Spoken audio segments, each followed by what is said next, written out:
she does. She uses her body. I will be out Sunday, but I'm feeling a lot better, excited to get back into practice today, and then feeling really, really positive about getting back into one of the games at the back-to-back. Obviously, difficult coming back in a back-to-back. If the NBA is going to review calls, you're saying the WNBA can review calls and act retroactively. Sometimes, the most prominent commentator in sports television drops the act and delivers a completely honest truth. On June 24, 2026, during a matchup between the Indiana Fever and the Phoenix Mercury, a chaotic play unfolded.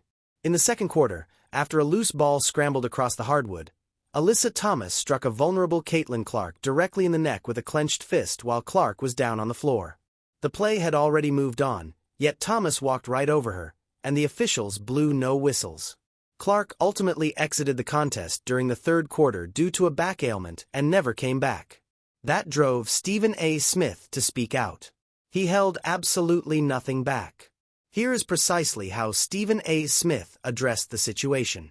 If an animal looks and sounds like a duck, it certainly is not a mongoose. That is a phrase I have repeated countless times throughout my career. There is an undeniable undercurrent of jealousy directed at Caitlin Clark, and it has been present from the moment she entered this league.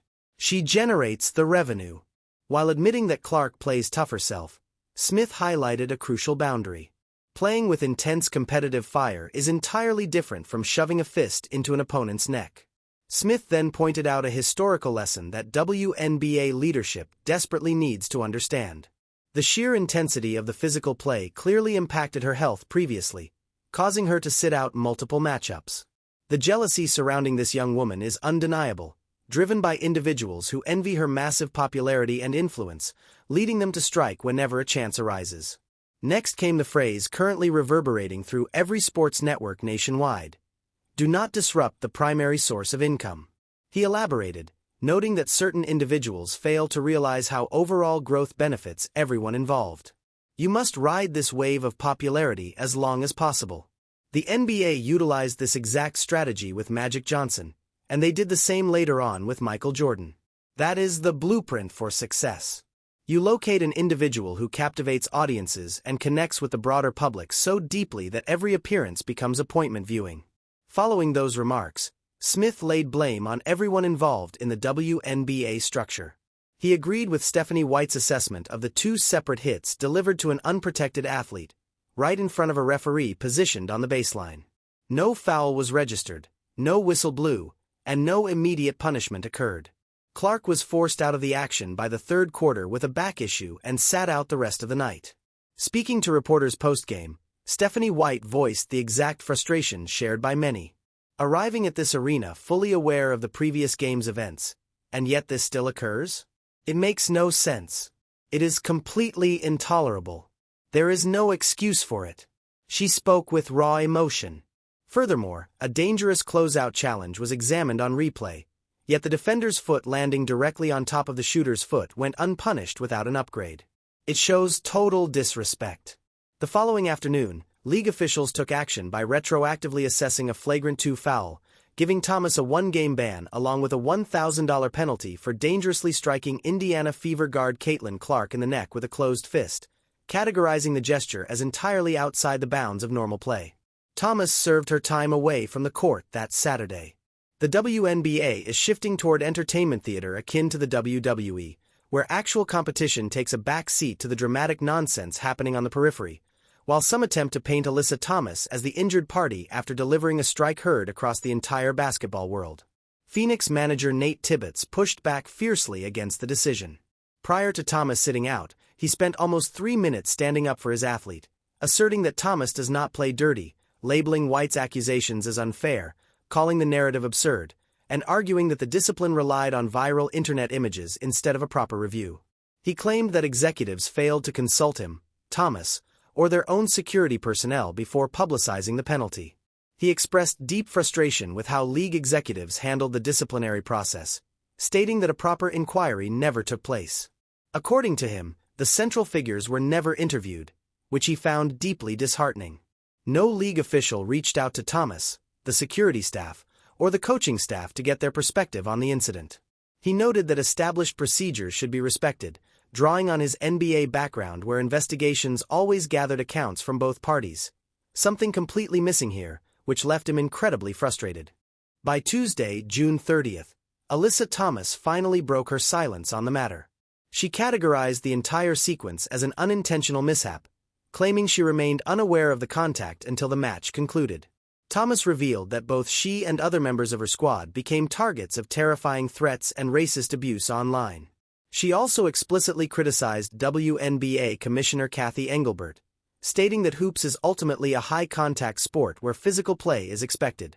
Repeating her stance, she claimed she had no realization of the impact at the time, arguing that a close look at the video proves neither the audience nor the opposing team's sideline noticed the moment when it transpired. Describing a closed-fist blow to an unprotected player's neck as a mere mishap allowed her to avoid taking any personal responsibility for what happened. This narrative shifted the focus to her own plight, overshadowing an incident that kicked off with Clark flat on the floor, getting struck while an official watched without reacting. Yet, two realities can coexist perfectly. The league is obligated to shield its athletes from outside hostility, just as it must refuse to let a dangerous strike to the neck pass as a routine basketball play. She expressed frustration at being labeled criminals and dealing with extreme safety hazards, calling the environment intolerable and demanding a systematic shift within the organization while trying to look forward. The basketball community wasted no time sharing their thoughts. As soon as Smith's monologue hit the internet, a massive surge of public commentary followed. One observer noted that Caitlin Clark is unintentionally pushing the WNBA to operate like a legitimate, revenue-generating corporation against its own preferences. Others pointed out the irony of a player drawing unprecedented audiences to an expanding league while receiving such hostile treatment. With coliseums packed to capacity solely on her account, another user suggested she deserves utmost respect because this level of public interest is a rare gift. She faces an immense amount of background noise and controversy that she did not ask for, yet her composure remains remarkable. Looking at the broader landscape of the sport, she easily ranks among the top 5 most recognizable figures currently on a basketball court anywhere in the world. The quality of officiating in the league has become completely unmanageable, and if the leadership fails to intervene, their primary box office draw could suffer a devastating injury. That sentiment was echoed by many, including a viewer who tuned into women's professional hoops for the absolute first time on June 24th. This individual admitted they rarely follow the league but happened to see this specific broadcast, asking in disbelief if this type of rough treatment was a standard experience for her. That was a newcomer's introduction to the sport, an uncalled strike to the throat that the referees completely overlooked simply because the target was Caitlin Clark. It highlights an ongoing pattern where every single hard contact against Clark sparks the most intense, polarized debates across media networks. For instance, commentator Boomer Esiason suggested that Clark's background and identity mean she should be handled with greater care, a perspective that drew sharp criticism for its racial undertones. Smith was far from the only individual expressing these concerns. Hall of Famer Lisa Leslie joined a panel on CBS Sports to give her unfiltered take on the matter. She stated that while the subsequent fine against Alyssa Thomas made complete sense, it remains deeply troubling that a referee on the floor managed to overlook the contact without checking the video monitors. She emphasized that the entire organization, from the referees to the athletes themselves, must elevate their standards and clean up the on-court behavior. Reflecting on Thomas leaving the scene without acknowledging Clark, Leslie noted that the nearby official should have easily spotted the infraction. She recounted watching the broadcast live and feeling stunned by the severity of the contact, concluding that the referee simply blew the call, which justified the league stepping in later to issue financial penalties. On her digital program, Sophie Cunningham offered the bluntest assessment from anyone connected to the franchise. She explained that during the heat of the game, neither she nor her teammates caught the incident live, assuring listeners that they would have stepped in to defend her had they noticed it.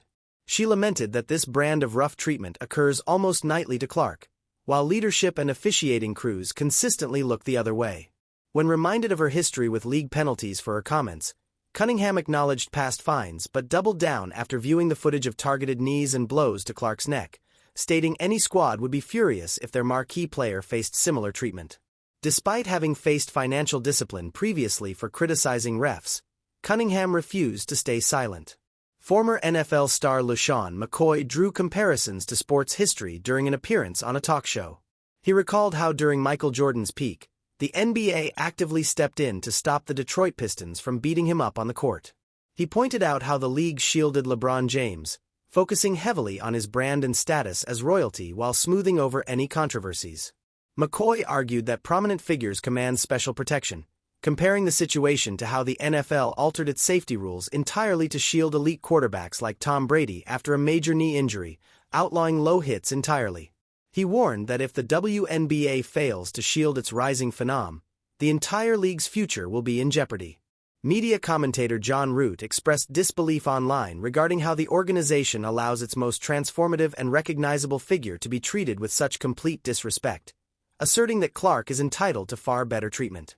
He jokingly wished she would retaliate just once to make a point.